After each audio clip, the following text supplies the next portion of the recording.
Hey everyone, Isabelle Fox here, and today I want to share with you 8 things I wish I knew before I became an escort. I first started working when I was just 18. I walked into a few brothels and I asked management what it was like to do sex work, and they had basically zero helpful information to offer me. So, like many of us, I dove in headfirst with no idea what I was walking into, and I learned everything through trial and error on the job, which really has its upsides because this way forced me to learn quickly. However, looking back, I wish that back then there had been more resources available from people who had actually done the job and could give me some practical advice. Today we have more resources available than ever before, but what I want to share with you here is different to what is on offer elsewhere. It really is important to learn business how-tos, to learn about sexual health, to learn about safety and legal regulations. But what I want to tell you about now are some of the deeper lessons I've learned about being a sex worker that really can only be gained experientially. So I'm making this video for those who are just starting out on their journey, or for those who have been thinking about giving this industry a try. Here are some of the things I wish I had known when I was 18 and had nobody to turn to. One is, you will not want to do this forever, but it will be harder to leave than you could have ever possibly imagined. There are a small minority of people who work in the sex industry for most of their lives, which really is fantastic. I applaud all those people. A larger majority, however, don't plan on doing this forever. I know I certainly didn't when I started at the age of 18. Like many of us, I got into the industry at a time of great financial need, thinking that I would just make a certain amount of money and then go. More than 6 years later, however, and I'm still here. My story in this respect isn't particularly unique, but in my experience, there are 2 reasons that make leaving this line of work harder than you would think. One is the obvious, money.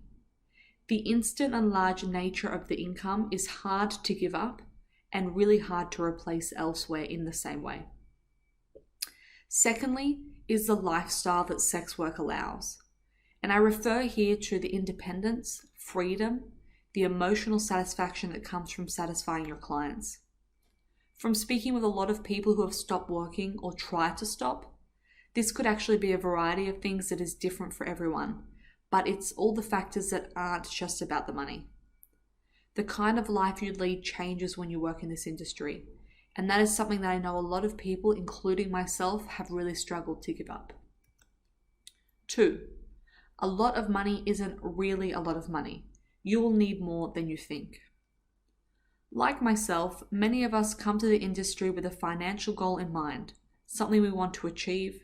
Perhaps it's a debt to pay off, maybe it's just bills to pay. What you will find though is that once you achieve that, you will naturally be inclined to want to achieve something else.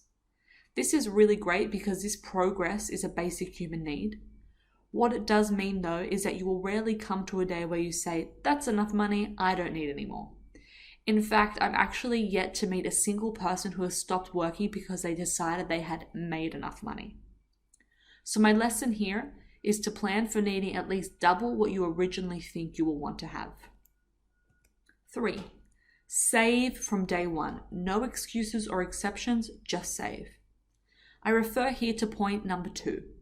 If you want to avoid the oh-so-common confetti money syndrome that many of us, including myself, have fallen victim to, then save from day one.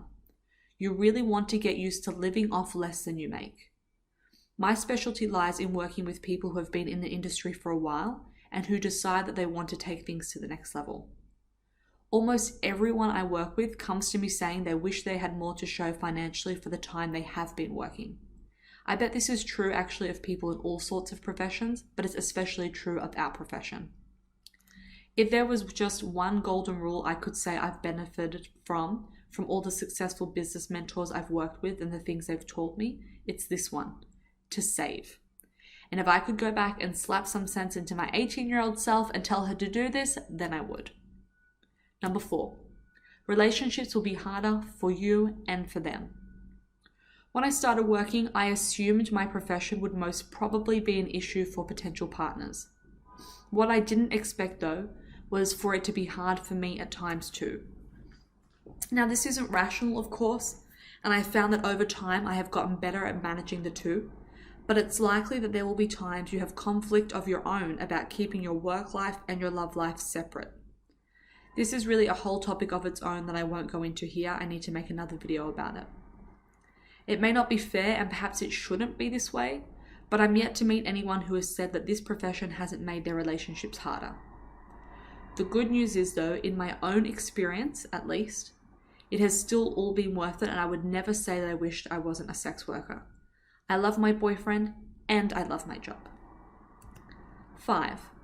The sooner you learn to focus on sustainable repeat clientele, the more money you will make. Pace yourself, don't kill yourself. The sex industry really is by nature an erratic and fluctuating industry, just like most self-employed professions actually. And I've been self-employed in other industries as well as the sex industry, and I've always found true success to lie in focusing on delivering high quality value to clients who want to come back again and again. This requires a long-term focus, which can be difficult in a society so focused on instant gratification. True success in life and in business is acquired through long-term consistency and hard work. The sex industry is really no different. Working 5 14-hour shifts a week so you can save for a holiday, then burn out and stop working for a month only to go back to work 14-hour shifts because you run out of money is totally not sustainable, and it will not build you a successful business. Success takes hard work in the right areas and disciplined focus. 6. Surround yourself with like-minded people and you will be happier. This industry isn't exactly known for its warm and inviting network of people. It can be really isolating and lonely, and when you first start, people will be wary of you due to its high turnover and problematic nature, which will be further exacerbated by privacy concerns, bad management, and societal stigma. It's hard to stick with something long-term when you don't feel like you can be open or supported by people in your life, and also when you don't feel like you have any like-minded people within the industry to lean on and talk to. For this reason, I strongly recommend you focus on cultivating a network of like-minded, supportive people who can be there for you and actually encourage you along your journey. There are great resources now to be found within the industry to do this. My advice is to be smart about who you let into your life and to take one step at a time. 7. Decide early on what you're here to achieve and be prepared to have that change over time. The most successful and fulfilled people I've ever known have been those who had clarity on their purpose and goals in life. This is true of all professions and is a vital rule for life. My life changed when I figured out mine, and I experienced a level of focus, clarity, determination, and as a result, a level of success that I had never had before. The sooner you start thinking of your own life in terms of your purpose and goals, the more fulfilled, happy, and accomplished you will be. Number 8. Value yourself and value the special contribution you are making to the world, and the opinions of others will affect you far less. I've saved this one till last. It's perhaps the hardest one to master, yet the most vital. I was most easily influenced and knocked off my path when I was least sure of my belief in myself and my job choice. When you aren't sure of your own beliefs, it's easy for other people to invade your mind and manipulate you into adopting theirs. It's really important to be open and receptive to feedback and other opinions in life, but it's more important to be able to make decisions for yourself based on your own beliefs. Once I actually really felt sure of myself, my beliefs, and my values, I became far less reactive to the opinions of others. If I had done this sooner, I definitely would have saved myself a lot of time and energy that was totally wasted on listening to people who just didn't hold the same beliefs as me. So there you have it. After careful thought, these are the top 8 things I wish I knew before I became an escort. I would love to hear your thoughts on this too, and if you've been in the industry for a while, think about the people who are now in a position you were once in and help them by sharing some wisdom that you've learned. If you'd like to get in touch with me, you can contact me by phone or email. The details are here. I would really love to hear from you. But until then, happy hooking, and remember to live the life that you want to live.